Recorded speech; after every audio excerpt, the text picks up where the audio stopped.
everybody, and welcome to Reed's Read, Spider-Man Crawl Space Edition. Check us out at the SpidermanCrawlspace.com. Well, I'm back, everybody. I promised to have some reviews here each week on, fortunately, end of the summer, early school year cold caught me, and when the school year started, I was a little delayed. But I'm back and ready to go here, and of course, I'm going to review, starting off with Amazing Spider-Man 55, aka 949, anniversary issue just next week by Zeb Wells and art by Liace. And then I'm going to go ahead and review, of course, Ultimate Spider-Man number 8 by our wonderful creative team. So let's hit with the one pieces of Amazing Spider-Man 55, as I like to call it. Peter tries to go on a date. So let's start with the pros. I get the original message of this storyline. One thing that was always talked about for years with the old Parker luck as Peter basically, once he took off as Spider-Man, of course, he had to go back and be Peter Parker and deal with all of life's issues such as, growing up or bills or actually, failing to meet a date or a deadline or even missing a party. Well, I get that little part of it. It is a point here where Peter is basically trying to say Spider-Man doesn't mean he doesn't have to have a social life, just like being Peter Parker doesn't mean he has to let everything off and go for criminals as well as responsibility, which made him to it. It's a nice little view on Peter's mind on that, which actually gives you kind of a moment to actually pause in the storyline. And it's not too bad. I mean, I know what it feels like too. I've had my sense too where I was trying to get on a date and it felt like everything went wrong, including the fact that my date, true story, was in a car accident just before we were supposed to meet about 15 minutes early. It wasn't a thing. It just actually happened.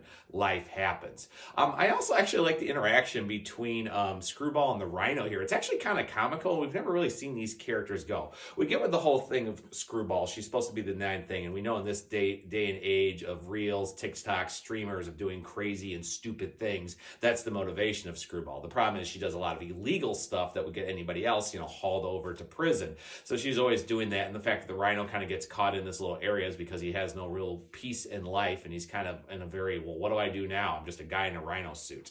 It's actually kind of funny when the two of them are talking about dating apps and everything else too. And I kind of like that interaction. But however, that's really where the pros end. Cons.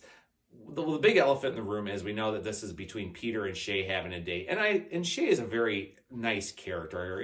Her working at Ravenscroft as this nurse and aide that's trying to help all these various villains. And it's kind of funny to hear her actually talk about what it's like to be at a work like this and actually spouting things, as we all know we're all there. Where after we've had a hard time going like, you know what I do for a living?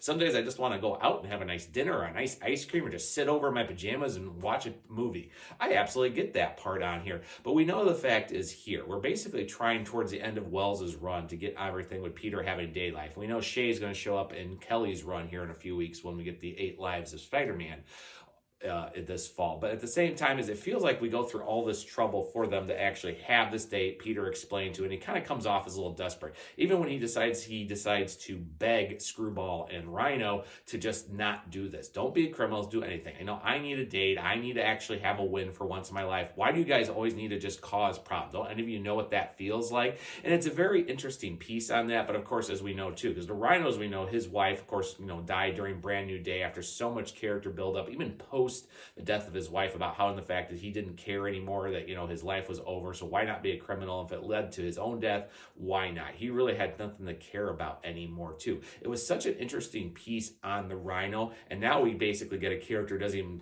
look like he was ever married, because that's just what it is. Or the fact is, while it was comical between him and Screwball talking about dating apps, it gets to the point to where even the Rhino seems to have forgotten he was ever married to begin with. Also, everything with Shay, she has a point to be angry with it, but at the same time, she also is not an idiot. And the fact that she should realize that Peter really wanted to have this date happen, have a thing, and unfortunately things happen. It's not like we have those other problems. As I mentioned earlier, years ago, I had a date, got in a car accident just before we were supposed to meet up for dinner after work. It was it was kind of things got thrown off. And of course, the biggest pieces. Also, the artwork by Lesson is not quite that well. The action scenes look fine between Screwball and Rhino, even when Peter's getting kind of ready to become Spider-Man before he decides not to, and even a couple of the small panels of Peter as Spider-Man. But the faces and that seem to be off. Also, the waiter constantly going, oh, should we delay a little bit more? It's very cliche and looks kind of ridiculous in the story. There's really not a lot of substance. This feels like it's the in-between issue before the big 950 here next week coming out. And of course, once again, Peter failing or having problems at a date. Yeah, he gets to kiss the girl at the end, but we all know too, it's like, why is it? Because it's not Mary Jane. We still have Paul. As whether you're a fan of the marriage or not, it just feels like a very first issue. So in my case, this gets a D+ from me. It's not a bad little piece on some of the parts with the supervillains, but when I'm actually caring more about the supervillain side of things than I really am the actual things of Peter or Spider-Man, you've kind of fallen apart as a story. So D+ from me. Now, moving on over to, of course, Ultimate Spider-Man #8 by Cheto and Tracy. Let's go ahead and get into, Hickman, let's get over into the story. The pros. I really like this as both a character issue and also moving the forward a little bit here with the plot. I do actually like the meeting with Ironlad between Harry Osborn and Peter, especially when of course, Ironlad goes to like, well, who are you? And taps the suit and, of course, takes off his mask. And Peter goes like, well, see, how do you like it when that happens to you? It's very comical, but I also like how he also tells Otto Octavius, like, we got to do something about the security on here. This isn't really it. And I also like the fact that he explains that he had more files on Peter and the fact why he got the Picotech suit from his father, as well as the little pieces that happened with Ironlad. I like the fact himself. I went to bed seeing like a kid enjoys the world, oblivious of what was happening, and I wake up later and my father was a monster. And I loved my father. And it's really heartbreaking to see that little piece between Harry and Tony, because in a way they both know where he's coming from, where of course, Tony loved and respected his father. Harry was always constantly trying to get Norman's approval, and we know that with the AI. It's going to be a really interesting story. And it's actually a really nice counter with it to him, especially when he tells him, like, guess what? You weren't even in the files. The Maker didn't care about you. It's a cool piece. I also love the great scenes between Peter, Ben, and Jonah, and then Jonah and Richard Parker are well done. I mean, besides going to the bakery to get the kids' birthdays, as they said, they're in the same month, which I know that feeling. My wife and my sister-in-law are one day apart, even though they're 4 years apart age-wise, to have the birthday celebrated. So in a way, that was a really cool little factor. And I like how Peter actually tells Ben, I got a family, I got a 401k. I've been there over a decade. I just can't get up and leave, but I'm not saying your offer is not thing. I like this Peter because he's responsible. Yes, he's Spider-Man now. He's fighting to save the world. He's now entered a world which he thought was actually calm, but he's been kind of asleep in, and to get all these truths on him is really cool. And I also like the fact that we're seeing pieces of the Venom symbiote in the new Pico suit with the AI about how it's talking to him and everything. It's really cool because the thing is, Tony himself doesn't exactly know how the Pico tech works. And there's been a lot of hints of the black costume saga in here, especially since Peter first put on the costume in Ultimate. And I really like this piece because in a way, Peter is trying to be his good self and be responsible, and knowing he has to protect those out there in a world that actually is dark and wants to eat them all up. But at the same time he questions exactly what is in the technology, how things are going, and also how people are doing it.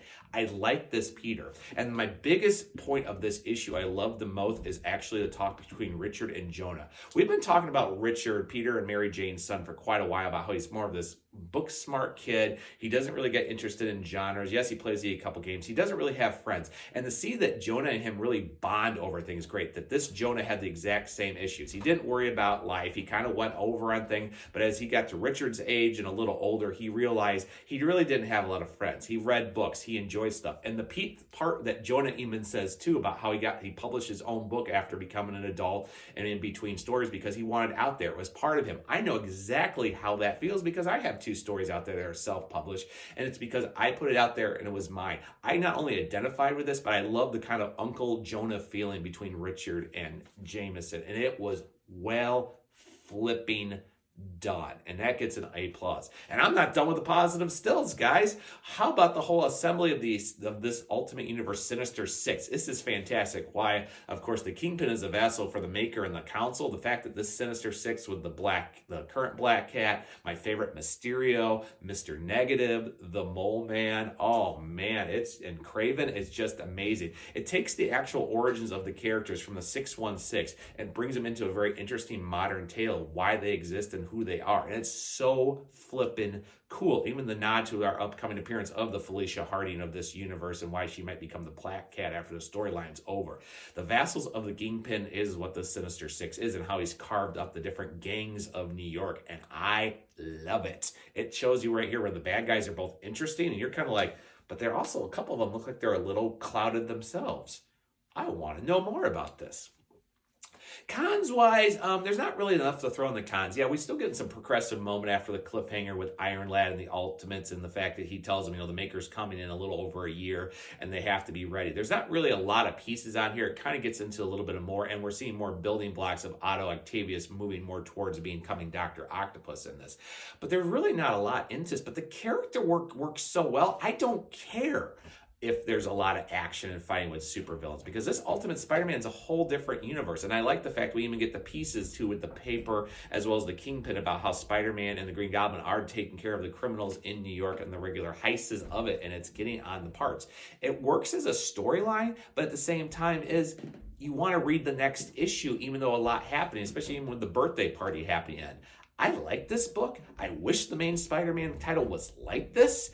And it's just really good where you're ready for the bad guys, you're ready for the good guys, and you just get all characters, and it's well-paced. I can't argue much with this, so it's getting a solid A from me.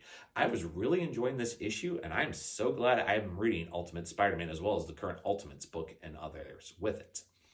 And really, everybody, that's it for me. I'm kind of done here. I'm going to go head off and do little things, and then I'll be back for the big anniversary issue next week. I promise I'll do my best to have it out in time. Hopefully, I won't catch any colds or get stuck doing grading homework myself. So if you need to know more about it and want to join our discussion and everything else, please check us out over at the SpidermanCrawlspace.com. If you like this video, think about liking and subscribing and hitting that bell there so you get your notifications every time a new video pops up. I'm also going to be hopefully moving to my other series on various character reviews here later this fall, and I would like to make that announcement after having a lot of delays over the last couple months because, as we know, life happens. With all that said, everybody, I hope you have a wonderful day, and I'll see everybody later on the Crawl Space.